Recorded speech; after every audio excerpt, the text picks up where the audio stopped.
Something different happened last fall. For the first time in a long time, I made a Pixel phone as one of my daily drivers, and it's a decision I don't regret after putting the Pixel 8 Pro through countless photo shootouts and comparisons against all the best phones around. Now that its successor is finally here, I have high expectations for the Pixel 9 Pro XL. That's because the Pixel 8 Pro stuck around for almost a year, even when newer Android phones like the OnePlus 12 and Galaxy S24 Ultra tried to tempt me away from it. Google's rearranging its Pixel lineup because instead of just one flagship model, we are getting two Pro models instead.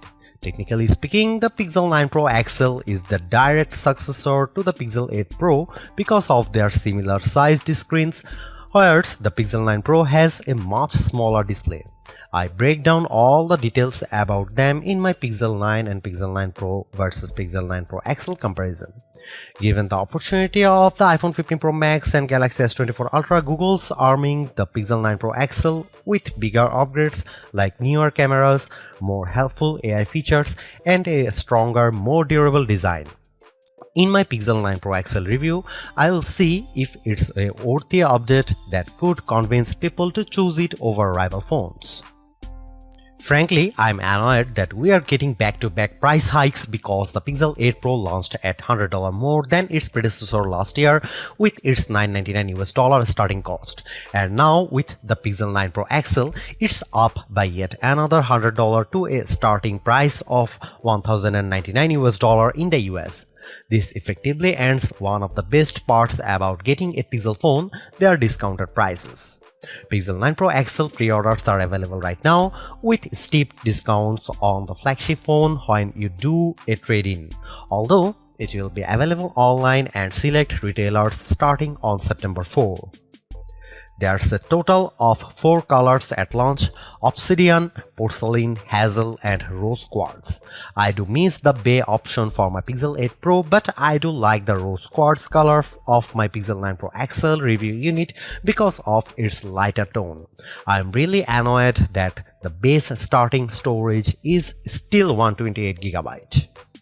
First and foremost, I love the redesigned camera hump on the back of the phone because it's much more pronounced than ever before.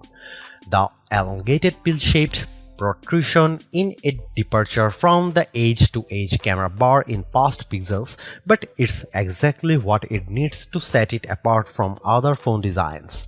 Apart from the camera arrangement, the design of the Pixel 9 Pro XL makes it look eerily similar to the iPhone 14 Pro Max due to the polished metal rims that are now flat as opposed to contoured. I know others may like this change, but it doesn't feel as comfortable to hold as the rounded edges of the Pixel 8 Pro, so it's something I'm just going to need to get used to.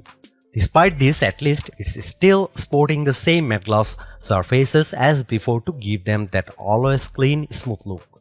Google claims that the design is twice as durable as the Pixel 8 Pro with its IP68 construction, especially with Corning Gorilla Glass Victus 2 protecting its screen.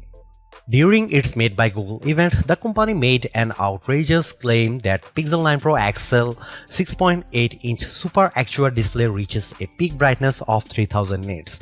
I didn't think it was ever going to get close to that in our testing, but I was mistaken.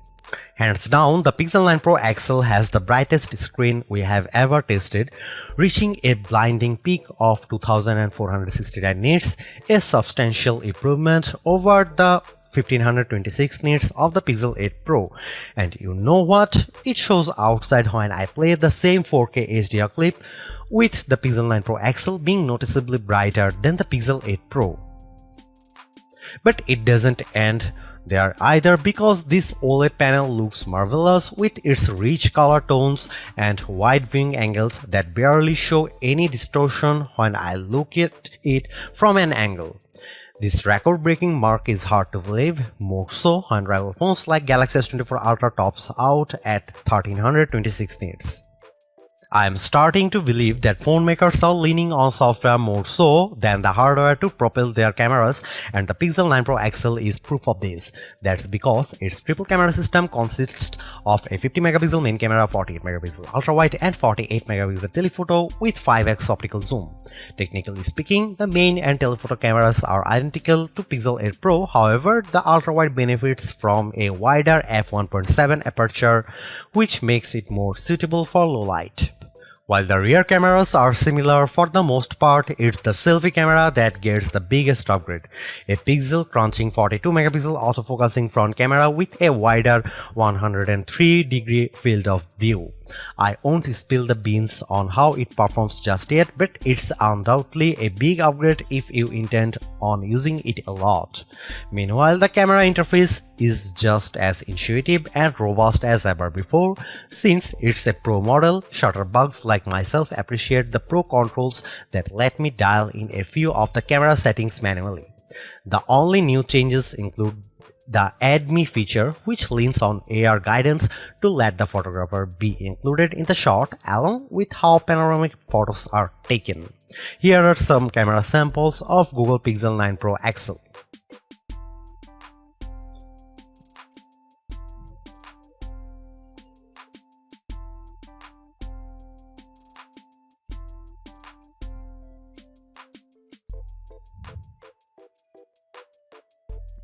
Another reason to choose the Pixel 9 Pro XL is because of its ability to shoot at up to 8K 30 FPS, whereas the previous Pixel 8 Pro caps out at 4K 60 FPS.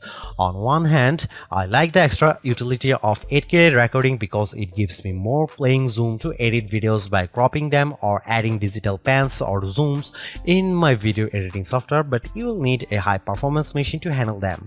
While there are plenty of shooting modes and settings to adjust with video, like choosing between 24, 30 or 60 FPS, it still lacks full manual controls to get me the look I really want to go after. Here are some video samples of Pixel 9 Pro XL.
The biggest area of opportunity for the Pixel 9 Pro XL is without a doubt its processing performance, mainly because last year's Tensor G3 underperformed against rival chips like Apple's A17 Pro and Qualcomm's Snapdragon 8 Gen 3. With the Tensor G4 calling the shots, it's an improvement over the Pixel 8 Pro with Geekbench single and multi-core scores averaging at 100, 929 and 4747 respectively. On paper, it beats Pixel 8 Pro's scores of 1699 and 3666, but it trails the performance benchmark results of the iPhone 15 Pro Max and Galaxy S24 Ultra. Despite this, I am happy to report that its performance is buttery smooth and responsive with all the normal functions I do on my phone. I am also pleased by how it manages to keep more apps in memory with its upgraded 16 GB of RAM, which means less refreshing if I am multitasking. Over on the graphics performance side of things, it's a minimal gain running 3D benchmarks Wildlife Unlimited test to see how its GPU handles. Its 55.63 FPS score in line to what I expect out of a flagship device, but it's barely an improvement over the Pixel 8 Pro's 52 FPS score. And compared to the Galaxy S24 Ultra and iPhone 15 Pro Max, the Pixel 9 Pro XL doesn't come close to matching their insane frame rates. But don't let GPU performance tests be the single determining factor, because I loaded up Age of Origins and Modern Comfort without any hitch to either of their performances, even when there's a lot of action happening. The Tensor G4 might not be the speediest piece of silicon on the market, but it's certainly bringing along improved power efficiency. That's because of Pixel 9 Pro XL has 5060 mAh battery, which is marginally better than the Pixel 8 Pro's 5050 mAh1. Given how the Pixel 8 Pro came up short at 10 hours and 3 minutes in our battery benchmark test, I'm impressed that Pixel 9 Pro XL beats it in stunning fashion, clocking at 14 hours and 37 minutes at its longest. This is the kind of leap I want to see in any successive device, so I am delighted that we finally have a Pixel with extraordinary battery life. It has taken years to get here, but it's lasted me easily through a day with little worry. In fact, it hovers around 15% battery life each night right before bedtime. Battery life is a key area people look at when buying a phone, so it's long overdue that a Pixel can finally keep up with the competition. On the flip side, the Pixel 9 Pro XL also gets a boost with faster 37W wire charging, which is slightly off from Pixel 8 Pro's 30W charging. This results in getting 63% charged when in 30 minutes of charging, while the Pixel 8 Pro got to 59%. However, wireless charging is still capped at 15W with the use of a second-gen Pixel stand and a slightly slower 12W speed with QI wireless charging. Usually, Pixel devices launch with latest version of Android, but Google's choosing to launch the new Pixel 9 lineup with Android 14 as opposed to Android 15. I know there are people who are on the fence about this decision, but I'm not. Yes, there are certainly new features that accompany Android 15, but the new exclusive Pixel features are enough to tide me over. Of course, AI features play a huge part in Google's phones, and the Pixel 9 Pro XL is no exception. While it doesn't gain as many features as what the Pixel 8 Pro introduced, I do like how the majority of them have a practical purpose. Here's all the new AI feature. First of all, Google Gemini is the virtual assistant that handles everything on the phone, from asking it to create a list of places to visit on your vacation to controlling your favorite smart home devices. What's even better is that I can access Gemini Live by pressing on the corresponding button in the Gemini app. What I am impressed most about Gemini Live is the assistant's ability to handle natural conversation, like when I ask a follow-up question while it's speaking. It's even better that it sounds like I am having a conversation with an actual person.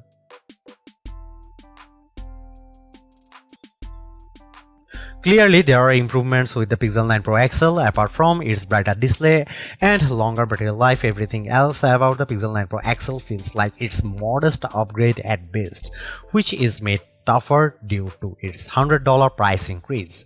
While the new AI features are helpful, I was hoping for bigger improvements around its camera and processing performance. Given that the Pixel 9 Pro has the same exact camera arrangement as this, there isn't much justification on picking the Pixel 9 Pro XL for photography. And compared to its direct rivals, the Galaxy S24 Ultra and iPhone 15 Pro Max, they definitely cost more but have better performance overall.